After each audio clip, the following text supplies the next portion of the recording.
अब एक चीज और सीखेंगे, बैकग्राउंड में पिक्चर का इस्तेमाल करना। वो किस तरह से करेंगे, उसके लिए सबसे पहले हम क्या करेंगे, इंटरनेट से हम अपने लिए कुछ फाइलें डाउनलोड कर लेंगे। तो ऐसे सर्च करेंगे आप google.com पे जाके, यहाँ पे लिखिएगा बैकग्राउंड, ठीक है। बैकग्राउंड में लिख के आप बस एंटर कर दीजिएगा, तो आपको बहुत सारी बैकग्राउंड इस तरह से नजर आएंगी। अब आपने लिखना है इमेजेस फॉर बैकग्राउंड, या यहाँ पे इमेजेस पे क्लिक कर दीजिएगा। चलिए हम यहीं पे क्लिक कर देते हैं।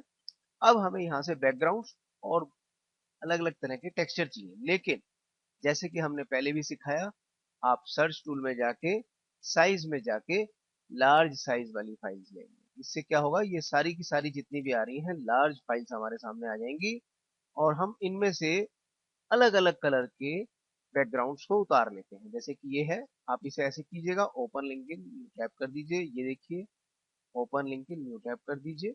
इस तरह से अलग अलग कलर्स की कैसी भी आप बैकग्राउंड्स को डाउनलोड कर लीजिएगा। ये देखिए ओपन लिंक, इस तरह से आप एक काफी अच्छा कलेक्शंस अलग अलग कलर का अपने डिजाइन के लिए रख लीजिएगा। तो देखिए हमने ये लिया, इसको यहाँ से भी आप डाउनलोड कर सकते हैं या व्यू इमेज करके इसे डाउनलोड कर सकते हैं। जितनी भी चीजें हमने अब डाउनलोड करनी है, आप व्यू इमेज करते जाएंगे। जैसे इस पे व्यू इमेज कर दिया, छोड़ दीजिए, व्यू इमेज कर दीजिए और इसे होने दीजिएगा ऐसे, इसको व्यू इमेज कर दीजिएगा और यहाँ पे भी व्यू इमेज। ऐसे ही जितने भी हमारे पास सिलेक्शन थे।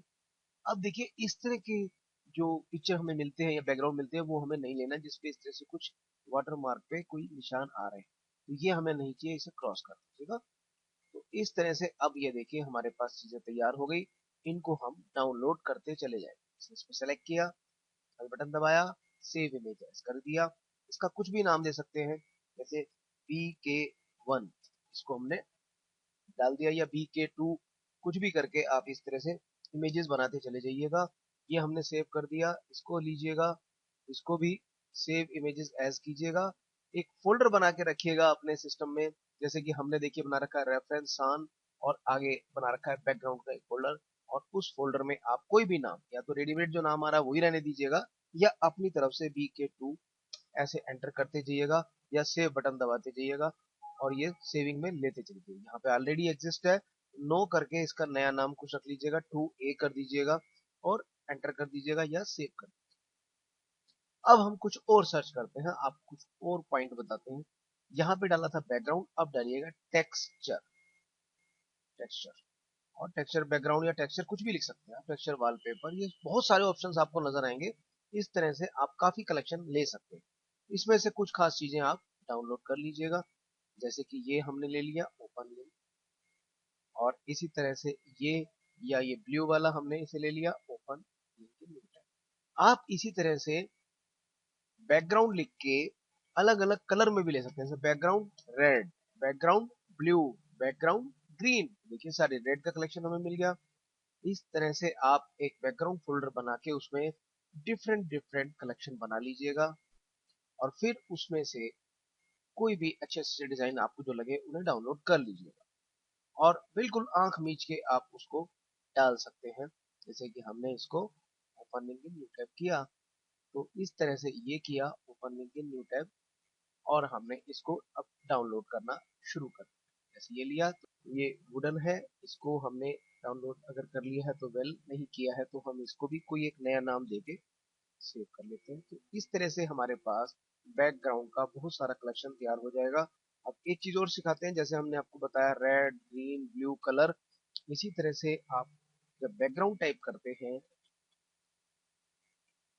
तो आप देखेंगे कि नीचे आपको बहुत सारे ऑप्शन नजर आते हैं, बैकग्राउंड पैटर्न, बैकग्राउंड वर्क, इनको भी कभी कभी आप चेक कर लीजिएगा। ये देखिए जैसे कि हमने पैटर्न पे किया, तो आप देखेंगे आपको और नए सजेशन निकल के सामने आ जाएंगे। आप यहाँ पे एब्स्ट्रैक्ट, ये देखिए एब्स्ट्रैक्ट में बेल्स या और डिफरेंट तरह के डिजाइन आपको मिलते हैं। ये देखिए इस तरह से आप अलग अलग तरह के ऑप्शंस और बैकग्राउंड्स अपने पास रख सकते हैं।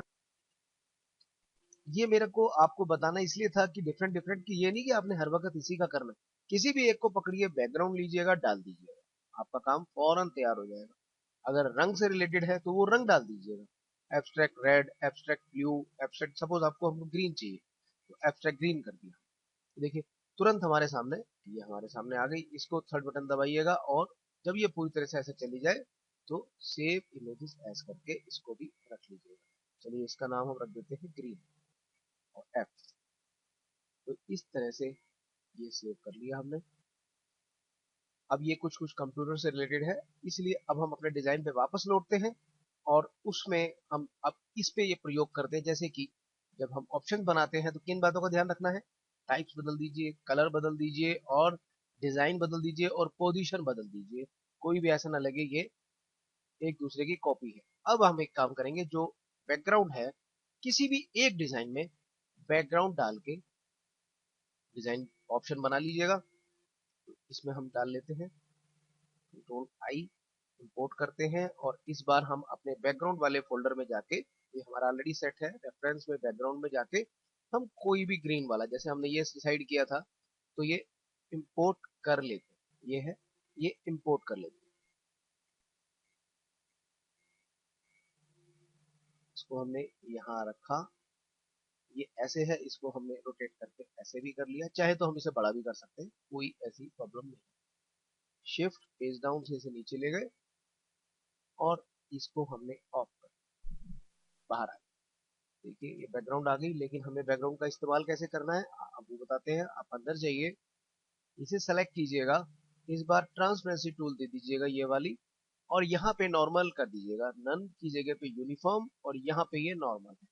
इसको थोड़ा सा लाइट रखिएगा, 50 से ऊपर, यानी कि 70 तक हम इसे ले जाते हैं, क्योंकि बैकग्राउंड सिर्फ हमें एक डिजाइन के रूप में इस्तेमाल करना है, तो बस हल्के रूप में ही आए ताकि हमारा ऊपर का मैटर ना दबे।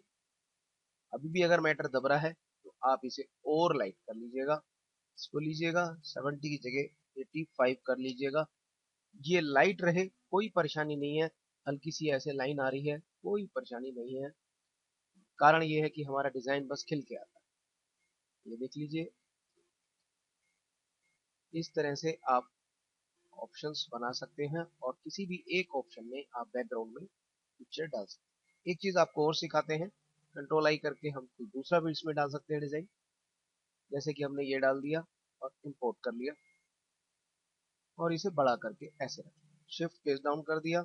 इसको भी लाइट से लाइट रखिएगा, ये यूनिफॉर्म, ये नॉर्मल है, और यहाँ पे लगभग 90% या 90 इसमें डाल दीजिए, बिल्कुल लाइट होके ही आए, डार्क नहीं आना चाहिए, ताकि बैकग्राउंड जो है हमारी दबे नहीं।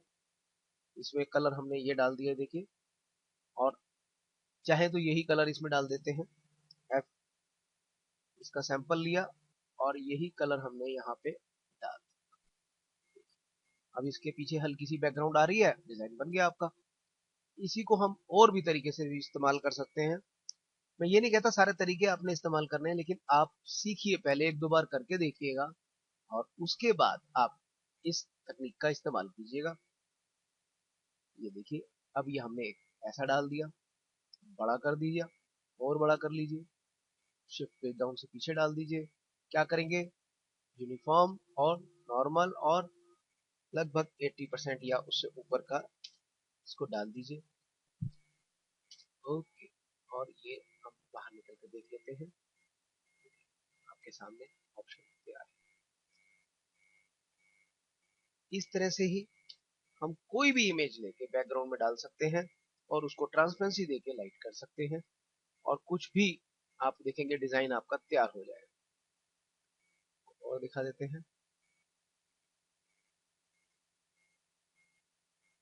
बस ये ध्यान रखिएगा डिजाइन बिल्कुल एज इट इज वैसे इस्तेमाल ना करें। आप चाहे तो उसको मैनिपुलेट यानी घुमा सकते हैं, छोटा या बड़ा कर सकते हैं, और शिफ्ट पेज। अब हम एक चीज और सिखा रहे हैं, अभी हम कर रहे थे ये यूनिफॉर्म और नॉर्मल, और इसको कम से कम 80 या 70, और ओके। ये अब एक चीज और सिखा रहे हैं कि कभी कभी डिजाइन हमें रिवर्स यानी डार्क चाहिए होते हैं, तो हम नॉर्मल की जगह पे, जो ट्रांसपेरेंसी में नॉर्मल किया था उसकी जगह पे हम क्या करेंगे, मल्टीप्लाई करेंगे। यहाँ पे नॉर्मल की जगह पे मल्टीप्लाई और ओके। अब ये डिजाइन इसके अंदर मर्ज हो जाएगा। क्या होगा, इसको हम देखिए रंग को थोड़ा सा फास्ट कर देते हैं, आप देख सकते हैं अब डिजाइन का ये रूप हमारे सामने आ रहा है। आप कोई भी डार्क कलर इस्तेमाल करेंगे तो मल्टीप्लाई का इफेक्ट आपको इस तरह से लाइट रूप में नजर आएगा। और अब जो कलर है आप दूसरी तरह से लाइट करके दे सकते हैं। तो आपने सीखा कि कैसे बैकग्राउंड का इस्तेमाल किया जाता है। तो मेरा सजेशन है कि आप जब ऑप्शन बना लें तो किसी एक में इस तरह की बैकग्राउंड इफेक्ट का इस्तेमाल कीजिएगा। अब जब आपका कोई डिजाइन फाइनल हो जाता है, खास तौर पे बैकग्राउंड वाला, तो आपको एक चीज करनी होगी। जो भी डिजाइन आपका फाइनल हो जाए आप उसे रख लीजिएगा और बाकी को डिलीट कर लीजिएगा। जैसे हमने ये रख लिया और वो डिलीट कर दिया। अब हमें बैकग्राउंड इमेज पे कुछ काम करना है। इसे सेलेक्ट कीजिएगा और बिटमैप में जाके मोड में जाके CMY के कलर मोड कर दीजिएगा और फिर बिटमैप में जाएंगे, रीसैंपल में जाएंगे और इस बार इसकी जो वैल्यू है वो यहाँ ये रेजोल्यूशन जो लिखा है 250 या 300, टू नहीं तो 300 तक आप कर सकते हैं, सबसे बेस्ट है 300 ले लीजिए। यहाँ पे आइडेंटिकल वैल्यू हमेशा चेक रहे। अभी ये ऑटोमेटिकली सेट है तो ओके कर दीजिए, क्योंकि जब प्रिंटिंग के लिए फाइल भेजी जाएगी तो वो CMY की होनी चाहिए और 300 DPI की जरूर होनी चाहिए। थोड़ा सा हम इसे और डिजाइन को ऊपर कर लेते हैं और इसे ओके कर देते हैं। यहाँ पे बैकग्राउंड जो है लाइट नहीं लग रही है, ज्यादा डार्क लग रही है बैकग्राउंड, तो इसे सेलेक्ट करेंगे और इसकी वैल्यू को 80 कर देते हैं।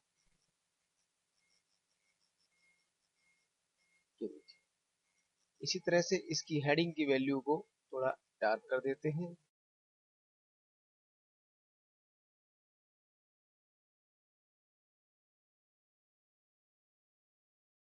कोई भी डार्क वैल्यू आप ले लीजिएगा और आपका डिजाइन फाइनल प्रिंटिंग के लिए तैयार होगा। अब तो याद रखिएगा, फाइनली क्या करना है, जो भी बैकग्राउंड पास हो जाए, जब तक पास नहीं होती तब तक हम कुछ नहीं करते। जब डिजाइन बिल्कुल फाइनल हो जाता है सिर्फ उस पे हम CMY के करते हैं। इस तरह समय की बचत होती है और काम हमारा फास्ट हो जाता है। अब आप हमारी इस डिजाइनिंग टिप का इस्तेमाल कीजिएगा और अपने लिए नए नए डिजाइन ऑप्शंस बनाइएगा, मगर ध्यान रखिएगा फोन्ट्स बदलिएगा, ग्राफिक की पोजीशन बदलिएगा और जो भी मैटर है उसको थोड़ा सा मैनिपुलेट कीजिएगा, यानी डिजाइनिंग में थोड़ा सा परिवर्तन जरूर लाइएगा। कलर स्कीम चुनिएगा नए नए, बिना रेफरेंस के कभी भी कलर स्कीम मत बनाइएगा, काम आसान हो जाएगा।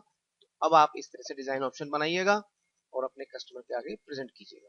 धन्यवाद।